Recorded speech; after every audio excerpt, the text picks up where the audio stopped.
Bismillahirrahmanirrahim. Assalamualaikum warahmatullahi wabarakatuh. Perkenalkan, saya Reni Kurnia Fatmawati dengan NIM 212111118. Di sini saya akan menjelaskan mengenai kaidah usuliyah.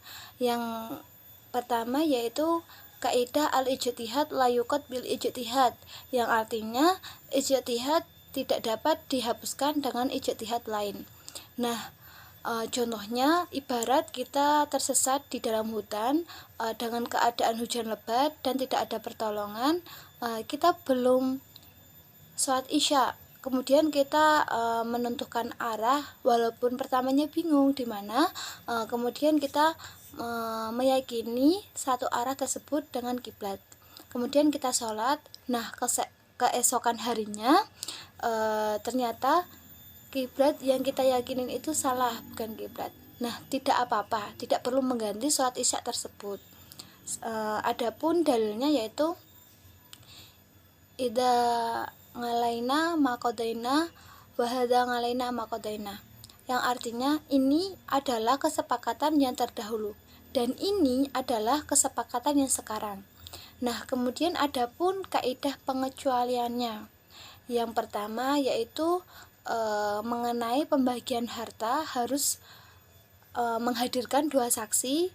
Kemudian masalah yang kedua yaitu pembagian tuntunan. Masalah yang ketiga yaitu antara kharij dan dakhil. Nah, kemudian kaidah yang kedua yaitu idza jatamal halalu wa haramu ghalabal haram. Nah, yang artinya apabila terkumpullah antara yang halal dan haram, dimenangkan yang haram. Nah, contohnya kita memasak dengan wajan.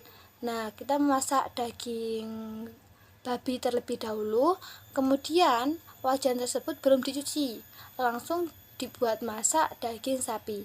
Nah, daging sapi tersebut menjadi haram. Karena apa? Karena wadah yang wajan tersebut belum dicuci, masih ada zat-zat yang berbau haram. Contoh yang kedua yaitu mengenai induk antara babi dan sapi. Nah, anaknya tersebut menjadi haram.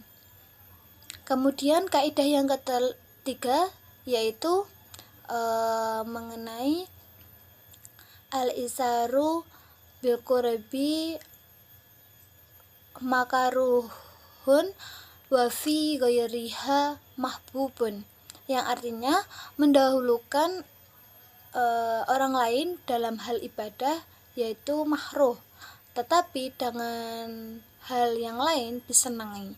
Nah, artinya apa? Kita mendahulukan orang lain dalam sebuah hal ibadah itu tidak diperbolehkan, tetapi dengan hal yang kemasyarakatan itu disenangi, seperti itu. Nah, adapun contohnya dalam saf salat ada satu peluang di depan. Nah, seharusnya kita yang mengisi. Kita tidak memperbolehkan orang lain untuk mengisi. Kita tidak boleh menawari, kamu saja deh yang di depan. Nah, itu tidak diperbolehkan. Jadi kita yang lebih dahulu, kita yang berniat untuk di depan. Contoh yang kedua yaitu mengenai haji orang tua.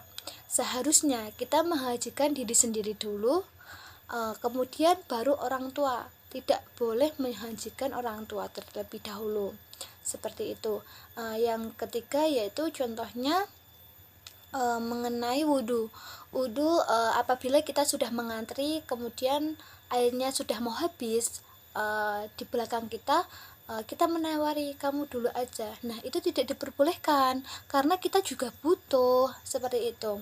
Nah, adapun dalilnya yaitu wa mu'thiruna ngala anfusihim walau kana bihim khasasah, yang artinya mereka sahabat Ansor mendahulukan sahabat Muhajirin, padahal kaum Ansor sendiri membutuhkan.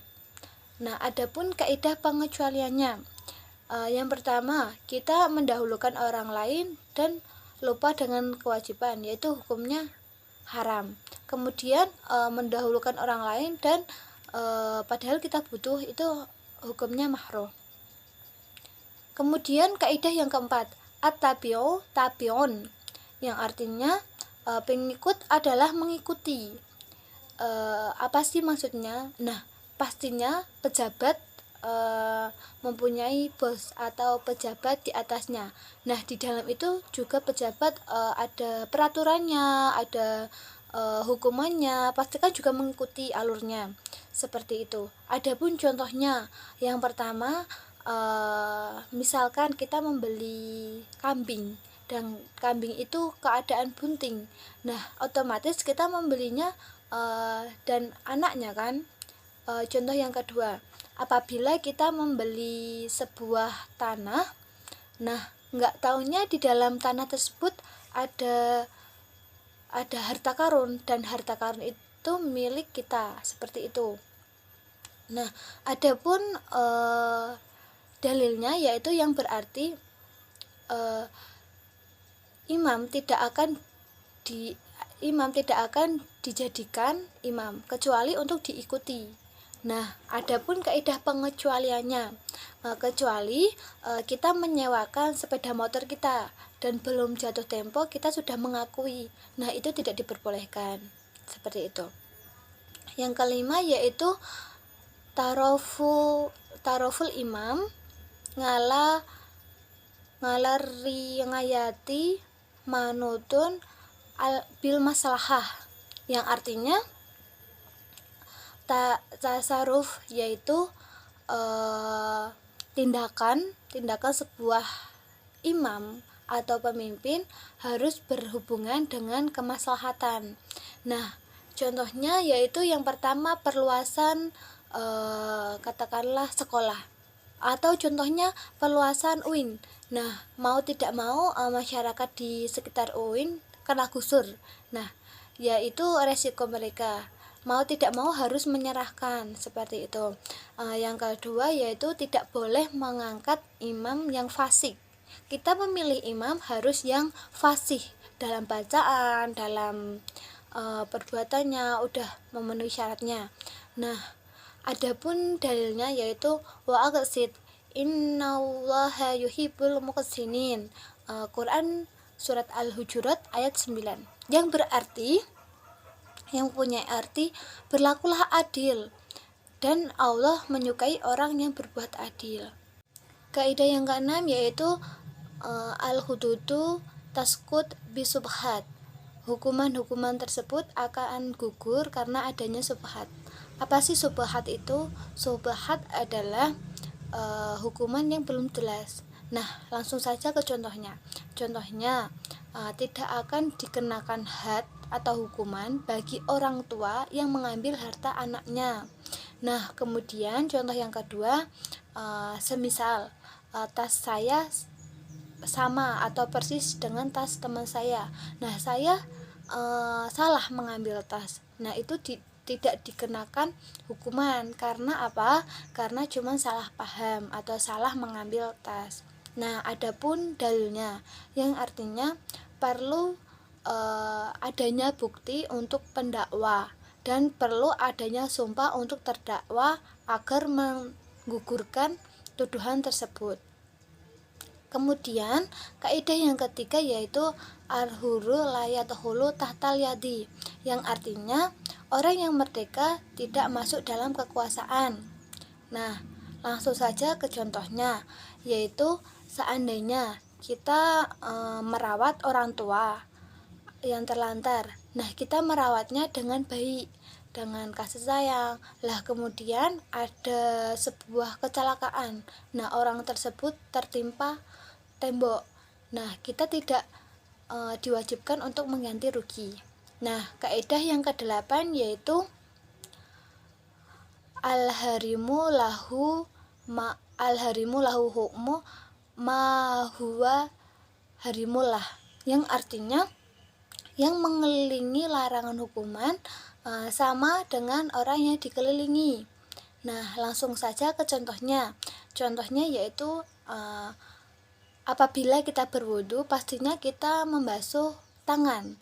Nah, membasuh tangan itu sampai siku.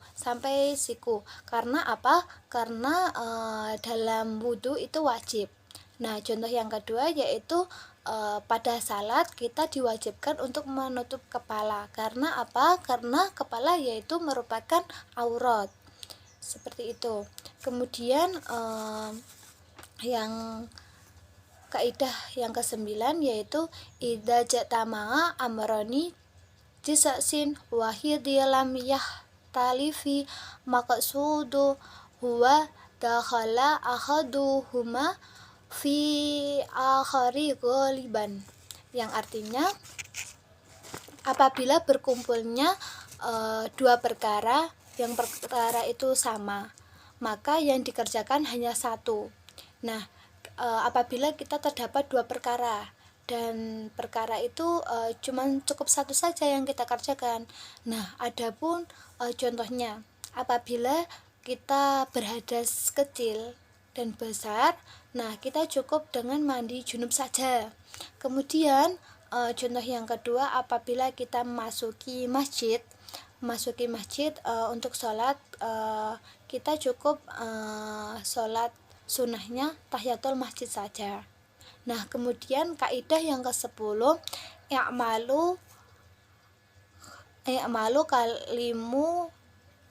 kalimi aulamin ihmalih, yang artinya mengamalkan maksud suatu kalimat lebih utama daripada menyia-nyiakannya. Nah, contohnya jika kita mempunyai suatu kalimat yang bermanfaat, nah kita bisa menyalurkannya. Contoh yang kedua, apabila seorang berwasiat kepada cucunya, ibaratnya seorang kakek berwasiat kepada cucunya pembagian harta. Nah, kita wajib menyampaikannya seperti itu. Nah, itu saja kaidah usuliyah 1-10. Pastinya ada kesalahan kata, saya pribadi mohon maaf. Wassalamualaikum warahmatullahi wabarakatuh.